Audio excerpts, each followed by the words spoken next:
Bonjour, on a la chance aujourd'hui de faire un entretien avec vous. Alors, je vous présente. Djeloul Kéris, vous êtes secrétaire, bon, on va se tutoyer, hein. Tu es secrétaire Sud Collectivité Territoriale à Hénin-Beaumont. Et Gilles Rambotte, tu es secrétaire syndical pour Pas-de-Calais, Collectivité Territoriale pour Sud aussi. Alors, je vais commencer par une première question. Est-ce que vous pouvez revenir tous les deux peut-être sur ce qui s'est passé, cette menace de révocation par le maire RN de la ville d'Hénin-Beaumont, Steve Briouat? Je pense que le problème qu'on a sur Hénin-Beaumont, c'est qu'on a une section syndicale qui existe depuis 2 mandats aujourd'hui et qu'on a fait le travail d'une section syndicale, c'est-à-dire de communiquer très largement auprès des employés de la ville, puisque nous siégeons au sein du CST, Commission sociale territoriale, et du F3SCT, qui est l'ancien Commission hygiène et sécurité. Et quand on y siège, on fait un rapport, un compte-rendu, des tracts, etc., où on révèle un peu ce qui est mis en place, les organisations, le fonctionnement des services, et ce qui est dit mot pour mot lors de ces échanges. Et je pense que le fait que nous communiquons aujourd'hui de la sorte, ce qui ne se faisait pas à l'époque, alors en tout cas pas trop, ne plaît pas forcément au maire de la ville. Parce que j'ai vu qu'il y avait une question de dossier disciplinaire avec ce qui était vraiment mis en avant, c'était cette question du devoir de réserve. On entend souvent dans ce genre de pression sur les syndicats. C'est quoi cette histoire de devoir de réserve?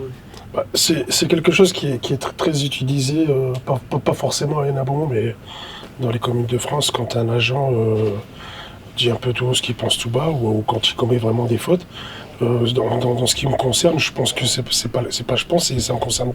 C'est pas le cas. Ce qui me reproche, c'est plutôt le fait que je sois dans deux associations de la ville, dont l'Escapade et l'association sportive de Kennedy, qui est un petit club de football dans un quartier prioritaire.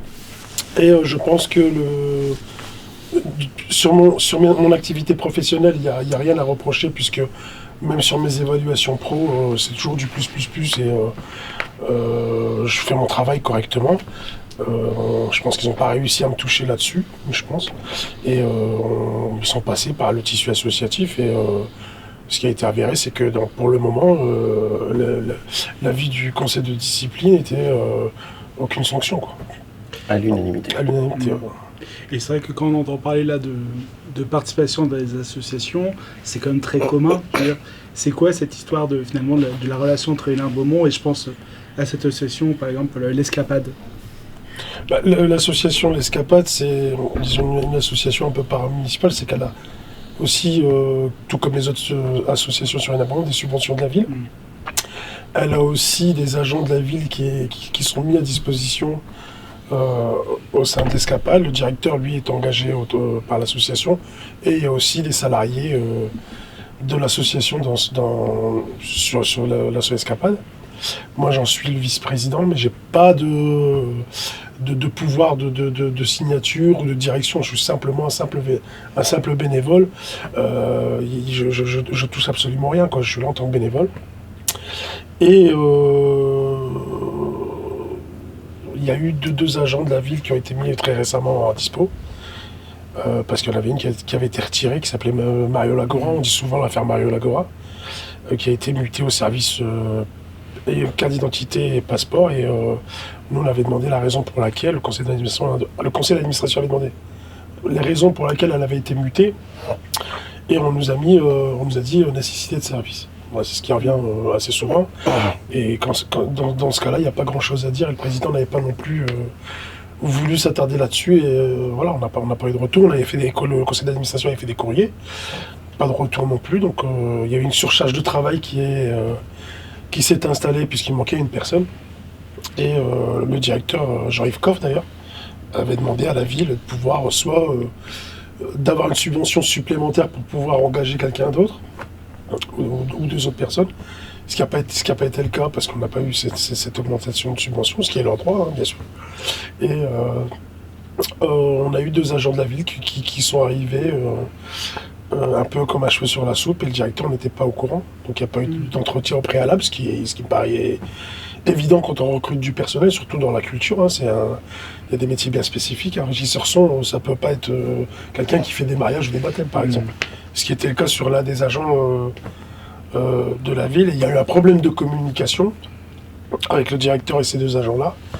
Et ça a créé une forme de tension qui a fini par un soi-disant harcèlement moral.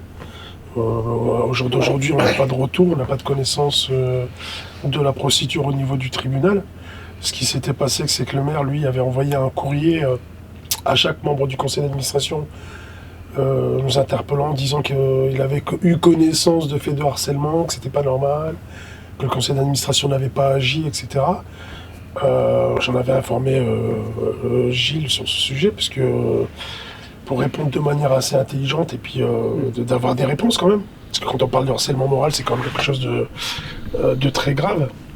Et Gilles m'a envoyé des éléments et j'ai répondu au maire en lui demandant en lui disant que j'étais très surpris de ses propos et que s'il avait des éléments factuels à nous donner pour qu'on puisse justement agir et en faire la lumière et puis de pouvoir régler des problèmes.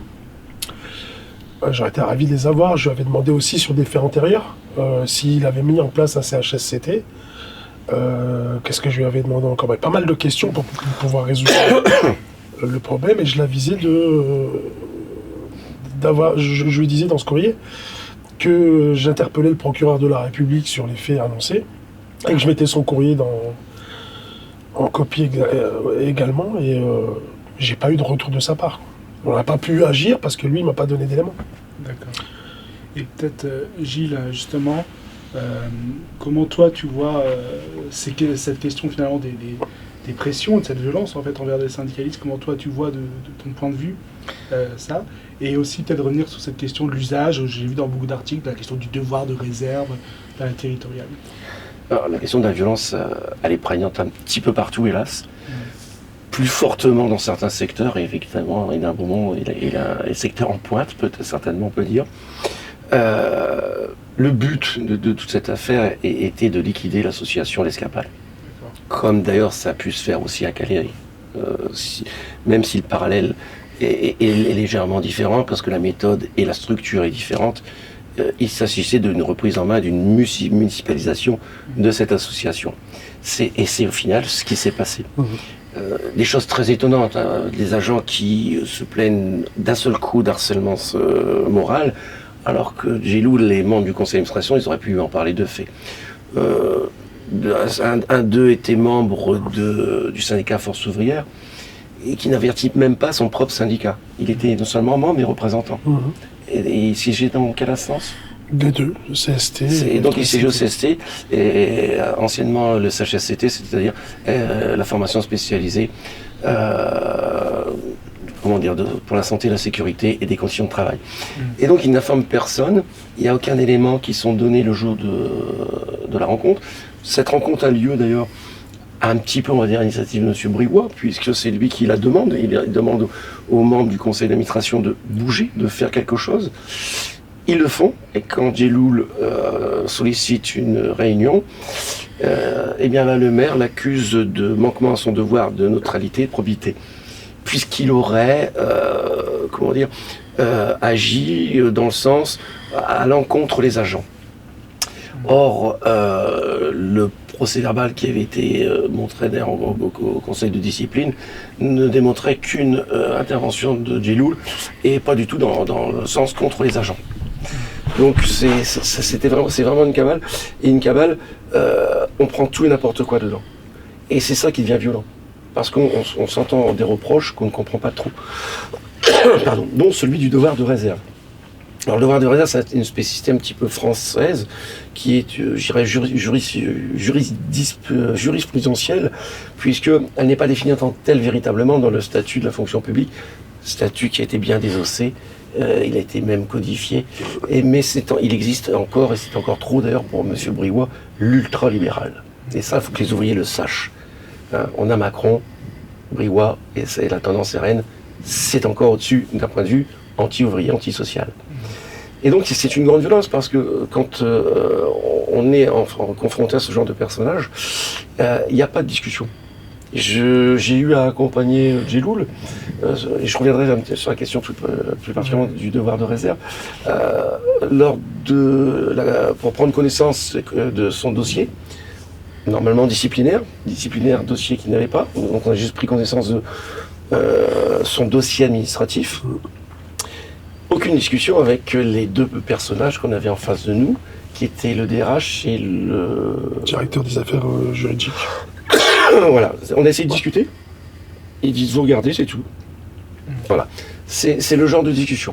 Alors le devoir de réserve, c'est quelque chose qui est fortement employé, notamment avant une période de campagne municipale. On l'a vu à Calais. Madame la maire avait un petit peu été au-delà de ce que entendait la jurisprudence là-dessus. Donc nous-mêmes à Calais, on est intervenus, ils ont mis une nouvelle note de service. Les affaires là, ça a permis de clarifier. Mais cette question du devoir de réserve, c'est vraiment deux notions différentes entre deux mondes. C'est-à-dire qu'il y a ceux comme Anis et Leport d'ailleurs pensent que ce devoir de réserve ne doit absolument pas cacher le citoyen que nous sommes, nous empêcher d'être citoyens. Et donc, par contre, d'autres personnages, on va prendre, je crois, c'est Debray, pour lui, le fonctionnaire doit se taire, point à la ligne. Voilà, ce sont deux visions totalement différentes de la société. Et là-dessus, c'est la jurisprudence qui a été amenée à cadrer un petit peu les choses. Ce qui a fait que le devoir de réserve, il est quand même employé beaucoup avec des menaces. Un agent ne veut pas, par exemple, juste parler du fonctionnement de son service, sans trahir quelques secrets. Je ne parle même pas du secret professionnel. Il ne peut pas dire, sans parler du fonctionnement de son service, pour certains élus, je trouve que la mairie fonctionne mal. Là, parce que là, ils estiment qu'il y a un manquement au devoir de loyauté. On a beaucoup de devoirs dans la fonction publique. Les gens ne savent pas beaucoup, on a plus de devoirs que de droits. Et toutes ces notions se font un petit peu peur d'ailleurs aux agents. L'absence du contrôle de l'État, d'ailleurs, a fait de ces maires des électrons libres dont certains usent et abusent. Cette absence du contrôle de l'État est une catastrophe. C'est-à-dire que nous, on le réclame. Pourquoi ? Parce que les actes administratifs des élus, des collectivités sont de moins en moins contrôlés par l'État. Pour différentes raisons. Parce qu'ils ont pris des mesures, des textes de loi dans le cadre de la décentralisation. Mais, comment vous dire, cette décentralisation, c'est pas faite comme on aurait pu l'espérer. C'est-à-dire qu'elle s'est faite en donnant tout le pouvoir dans les mains du maire. Avant, on avait un contrôle a priori des actes administratifs. Après, ils ont fait un contrôle a posteriori. Puis après, plus de contrôle du tout. C'est-à-dire que dans beaucoup de cas, d'abord quand ils ont les moyens, parce qu'ils font des contrôles même par opportunité, les actes ne sont plus contrôlés. Et on a même vu une préfète être mise au placard parce qu'elle avait appliqué le droit. Elle avait appliqué la loi. Eh bien, ça n'a pas plu aux élus locaux. Et c'est elle qui a été mise au placard. C'est un petit peu l'atmosphère qu'on vit. Et par rapport à ça, Djeloul, j'aimerais bien te demander, parce que c'est vrai qu'on voit qu'en fait, on est dans une fonction qui est très politisée par le pouvoir du maire et qu'on reproche aux fonctionnaires d'être des citoyens aussi. C'est ça qui est assez bizarre. C'est qu'est-ce que ça a changé ? Est-ce que ça a changé quelque chose, le passage de cette mairie au RN dans le quotidien du travail ? Pas simplement dans cette cabale qu'on a vue, mais dans le quotidien des relations. Non, en tout cas moi ce que je ressens, et certains employés, c'est une sensation de peur managériale, le peur de pouvoir s'exprimer librement, la sensation de ne plus avoir la liberté d'expression ou la liberté d'opinion dès qu'on essaie de dialoguer ou on essaie d'expliquer quelque chose, même dans le cadre associatif ou en tant que bénévole. C'est très mal perçu, c'est-à-dire que si on n'est pas dans le bon sens, on risque de s'attirer les foudres. Alors quand quelqu'un n'a pas... on va parler de courage, parce que c'est de courage dont il faut parler quand même, parce que les gens ont très vite peur, c'est-à-dire qu'on n'ose plus s'exprimer, on n'ose plus dire quoi que ce soit. Nous, par exemple, à la section syndicale Sud, quand on passe nos tracts dans les services, le constat qu'on fait, c'est que les agents ont tendance à baisser la tête quand ils nous voient arriver, quoi. Ouais. Mais à l'extérieur, ils se libèrent beaucoup plus. La peur d'avoir des brimades, d'avoir des problèmes. D'ailleurs, le maire d'Hénin-Beaumont a souvent dit que la section sud d'Hénin-Beaumont faisait de la politique politicienne, par exemple. Ouais. Qu'on n'était pas crédible, qu'on n'était pas bon, qu'il fallait faire attention à ce que... grosso modo, de pas trop les fréquenter ou de pas les écouter, parce que tout ce qui était dit dans nos tracts ou tout ce qu'on pouvait dire syndicalement parlant n'était pas quelque chose de fondé. Et c'est bien souvent le contraire, quoi. C'est pour ça qu'aujourd'hui, on est un peu la bête noire du maire, parce qu'on ose dire les choses. Et que vivre dans la peur, c'est pas quelque chose de possible, en tout cas pour moi. Donc voilà, quoi. Et par rapport à ça, est-ce que...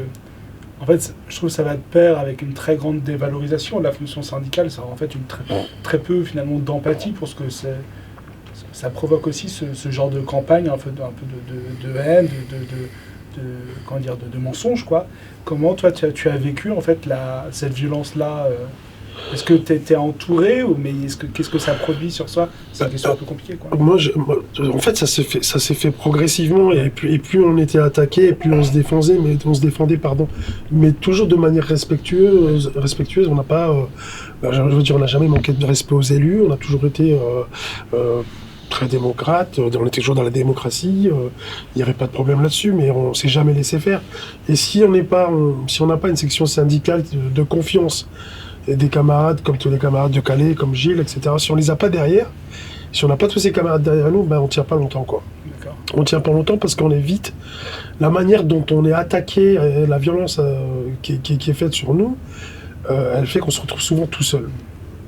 Et en plus, ce qui se passe, c'est que c'est pas seulement à l'interne, je veux dire, ce qui est exposé à Hénin-Beaumont, en tout cas, c'est que le maire n'hésite pas à nous mettre en avant de manière très négative sur les réseaux sociaux. Par exemple, moi, plusieurs fois, mon nom et mon prénom est apparu plusieurs fois sur le site de la ville, sur le site de Steve Brion aussi, le maire d'Hénin. Et c'est des propos qui sont quand même très violents. Très violents, très violents. Et si psychologiquement, je pense que psychologiquement, on ne peut pas dire qu'on est dur ou costaud, parce qu'on est des êtres humains, on a une sensibilité, on a des familles. Et les gens qui nous connaissent pas vraiment, on peut très vite avoir des avis de la population très difficiles envers nous. On est attaqué, hein. Moi j'ai vu là ces dernièrement, quand je suis passé en conseil de discipline, où il y a eu pas mal de propos de l'autorité territoriale, il faut mettre l'arabe dehors, par exemple, il y a juste à voir sa tenue et son kéfier pour comprendre, si le maire le sanctionne, c'est qu'il a vraiment fauté, par exemple. Et moi j'ai des enfants aussi, j'ai un enfant de 13 ans, j'ai un enfant qui est un peu plus vieux, qui a 20 ans, ils vont sur les réseaux sociaux. Si j'ai pas cette culture de la famille, si on n'a pas cette culture de solidarité entre nous, et d'éducation populaire aussi, ça serait aussi difficile pour les enfants, quoi. Et par rapport à ça, Gilles, parce qu'on a évoqué en fait ton travail, mais aussi le travail des sections, quoi, syndicales Sud sur cette affaire. Comment on fait en fait pour lutter contre cette violence, pour réagir face à cette violence, et comment on construit finalement des solidarités, parce que c'est pas du tout évident. En effet, il y a une population qui peut être, comme tu disais, absorbée des discours. Il y a le fait que c'est difficile de lutter contre des hommes comme Steve Briouat. Alors, c'est usant, c'est vrai, mais on n'a pas le choix de toute façon. Donc il faut aller au bout des choses. Il faut se battre surtout. Moi, je me rappelle les premiers commentaires que j'ai pu voir sur certains réseaux sociaux lors du premier conseil de discipline du 22 septembre qui avait été annulé. Alors, certainement que ces commentaires étaient pour partie issus de la machine RN, on n'est pas dupes, mais d'autres, peut-être des isolés. Et ils étaient bien au moins 50-60%, être assez très négatifs, voire insultants, diffamants, etc. Il y a eu le deuxième passage au conseil de discipline qui a à nouveau été annulé. puis du moins reporté. Et puis le troisième passage, et là on avait quand même vu une évolution sur les réseaux sociaux, où on a vu que, en tout cas, l'image du maire n'en sortait pas grandi. Les témoignages positifs étaient beaucoup moins nombreux que la première fois. Ça c'est une première chose. Alors, on a souvent fait le parallèle dans le délabrement, le délitement de la fonction publique, j'ai presque envie de dire de la pseudo-fonction publique territoriale ou la sous-fonction publique. C'est peut-être le meilleur terme, la sous-fonction publique territoriale, parce que ça se délite un petit peu partout. Des parallèles entre Calais et Nain-Beaumont. Il y a quand même une chose qui est différente, par exemple, qu'on a pu voir, c'est au niveau de la violence, dans le comportement. C'est-à-dire qu'à Nain-Beaumont, on n'hésite pas publiquement à salir, insulter, diffamer les gens. Et même s'il faut s'attaquer à la famille, ça n'est pas gênant. On jette, on lâche, et après, on s'en lave les mains. À Calais, je ne suis pas spécialement supporter de Madame le maire. En tant que militant syndicaliste, je trouve ça un peu normal d'ailleurs. Ceci étant dit, j'ai jamais été insulté comme ça. J'ai jamais été diffamé. D'ailleurs, là-dessus, on n'a pas lâché non plus, et on lâchera pas. On a engagé une procédure, et elle ira jusqu'au bout. Parce qu'il faut que les gens comprennent comment ce genre de personnage se comporte. Et si on les met pas sur la place publique, ils ont quand même aujourd'hui des médias puissants avec eux, des milliardaires avec eux. On va pas les citer tous, Bollorès, etc. Et il y a toute une machine qui est derrière. Et on l'a subi. Et on l'a subi de plein fouet. Et il faut aller, on est obligé d'aller au charbon là-dessus. Et donc on n'a pas le choix. C'est une violence qui est différente quand même à Nain-Beaumont que celle de Calais. J'espère peut-être pas l'avoir à Calais, mais bon. Et peut-être juste quelques mots sur cette procédure. C'est quoi exactement la procédure qui est engagée ? C'est une procédure, alors si Jel me permet. Oui, bien sûr. C'est une procédure parce que Jeloul a été pendant plusieurs années insulté, alors de cloporte, de chef haillon, publiquement. Quand il porte le drapeau, il doit être fatigué, enfin de ce type d'expression, sans arrêt, il fait grève tout le temps, enfin ça sous-entendait ça. J'ai plus les termes exacts en tête, et à un moment donné, il a été diffamé, Jeloul, et on a porté plainte pour diffamation. Alors il y a des plaintes qui vont très vite, et puis il y en a d'autres qui sont plus longues. Celle-ci est un peu longue, à notre avis, on trouve que la procédure qui a été déposée en juillet 2024 n'a toujours pas fait l'objet du commencement de l'enquête. Des fois ça met 4 mois, ça dépend qui le demande peut-être. Et Jeloul, je voulais te poser de la question, parce que on sent quand tu parles un très grand engagement finalement pour ton métier, quoi, pour la fonction publique. Et que c'est pas juste ce dont on parle, c'est pas juste des affaires de réaction à un méchant monsieur d'extrême droite qui s'appelle Steve Boulot. C'est beaucoup plus profond. C'est quoi, toi, la vision que tu portes en fait de la fonction publique territoriale ? Pour moi, c'est un service au plus près des habitants. Moi, je suis en particulier, si je suis arrivé là-dedans, c'est que je suis issu de quartiers d'éducation populaire, des quartiers difficiles.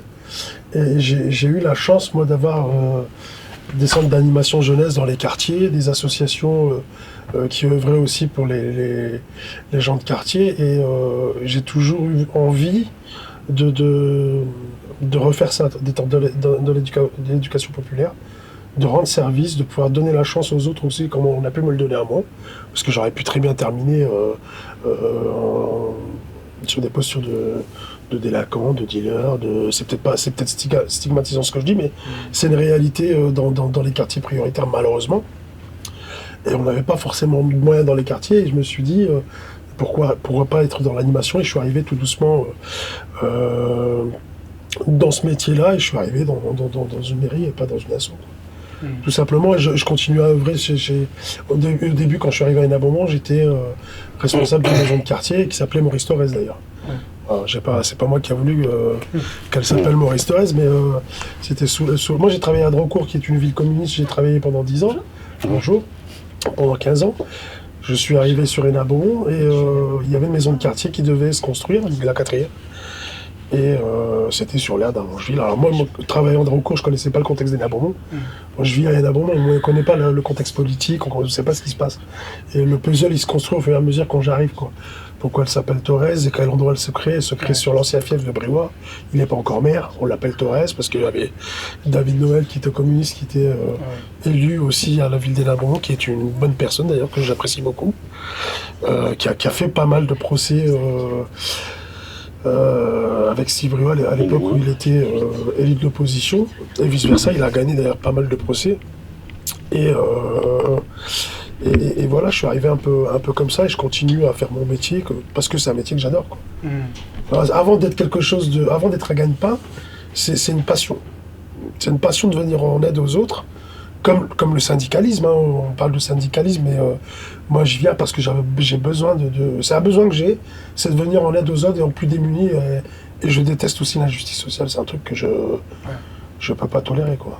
Le racisme, la xénophobie, etc., etc. Je suis d'origine maghrébine. Les insultes, les propos racistes, je leur ai eu beaucoup quand j'étais gamin, quoi.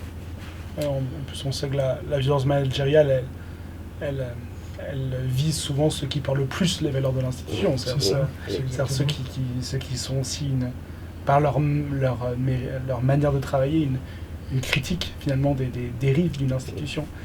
Mais peut-être j'ai une dernière question assez large à vous deux, et j'aimerais bien avoir vos deux regards sur cette question. On parle beaucoup d'Hénin-Beaumont, quand même nationalement, on la voit comme ville laboratoire du RN, mais on a du mal finalement à savoir aussi ce que tu as dit, toute la richesse, les engagements des habitants, toute cette histoire longue et tout. Comment ce qui se passe là en ce moment avec cette pression du maire sur le syndicalisme, comment c'est d'être révélateur d'un moment politique national? C'est-à-dire, qu'est-ce que ça nous dit un peu de notre moment, quoi, ce qui se passe? Ce qui se passe à un moment, c'est quand même aussi, à notre avis, hein, un maire qui se permet beaucoup de choses. Et s'il se permet beaucoup de choses, c'est que il sent qu'il a derrière lui des soutiens. Et des soutiens qu'avant, peut-être, il n'aurait pas osé, n'aurait pas tenté de le faire. Et ce qu'on ressent, nous, c'est même plus globalement, la violence, elle est terrible. Par semaine, on a un appel d'un agent qui nous dit comment je fais pour démissionner, comment je fais pour avoir un détachement ailleurs, j'en peux plus, comment je fais pour une disponibilité, parce qu'il y a disposition aussi, il faut préciser, comment je fais pour avoir une rupture conventionnelle. Et c'est pas notre rôle de militant syndical, ça.